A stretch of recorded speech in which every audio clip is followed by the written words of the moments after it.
নমস্কার বন্ধুরা, জয় মা কালী পরিবারে সবাইকে আরও একবার স্বাগত জানাচ্ছি নতুন ভিডিওতে।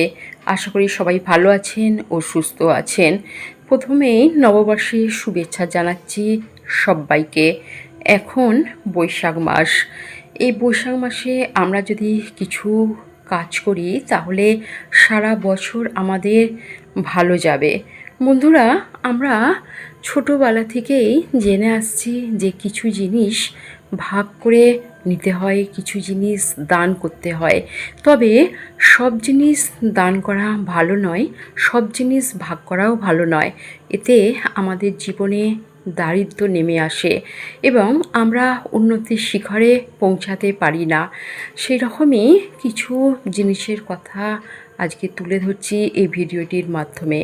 প্রথমেই বলবো, সংসারে কিছু জিনিস দান করা একদমই যাবে না। যেমন ধরুন চাল। চাল হচ্ছে মা লক্ষ্মীর স্বরূপা। এই চাল একদমই এই বৈশাখ মাসে দান করা উচিত নয়।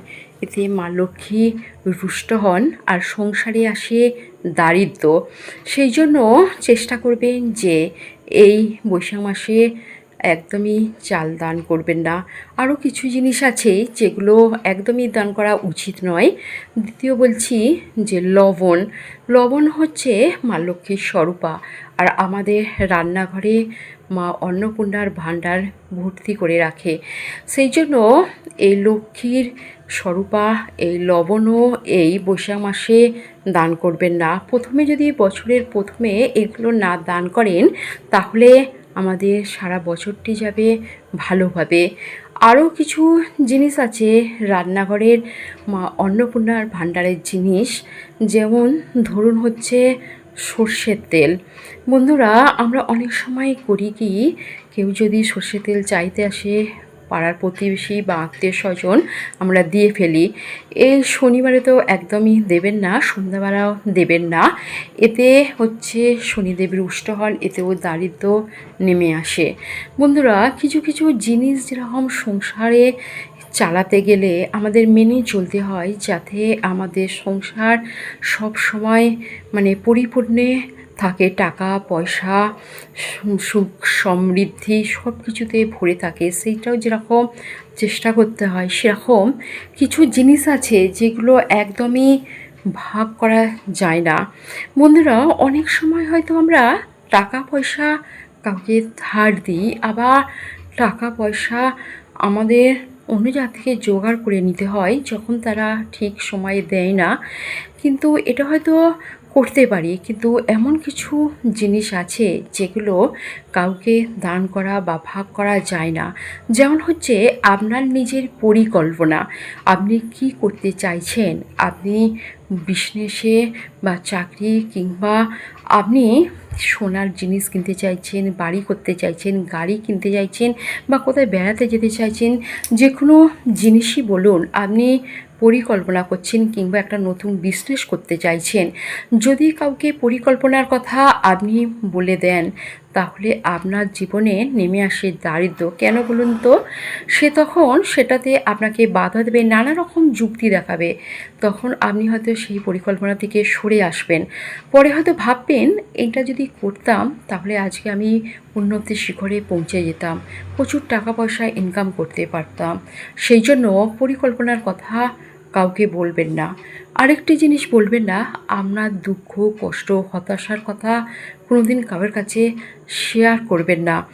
যদি আপনি কারোর কাছে আপনার দুঃখের মনের কষ্টটা শেয়ার করেন, সে জেনে যাবে আপনার উইক পয়েন্টটা। তখন সে আপনাকে কি করবে, কটূক্তি করবে, ব্যঙ্গ করবে। এগুলো করলে আপনার তো ভালো লাগবে না, সবসময় আপনাকে নিচু করবে। তখন কি হবে, আপনার যে মনের ইচ্ছা যে অন্য জিনিস করা, সব নষ্ট হয়ে যাবে। এগুলো একদমই কাউকে বলবেন না, করবেন না।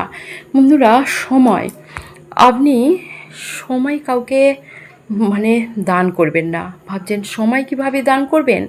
সময় হচ্ছে একটা বড় জিনিস। আপনার হয়তো এখন কিছু কাজ করছেন, এই সময়টা আপনার খুবই প্রয়োজন, কিন্তু কেউ হয়তো ডাকছে, তার কাজে যেতে হবে, কিন্তু আপনার সময়টা ছেড়ে দিয়ে তার কাজটা করে দিলেন। আপনার সময়টা তো চলে গেল, এই সময়টা কিন্তু আসলো না।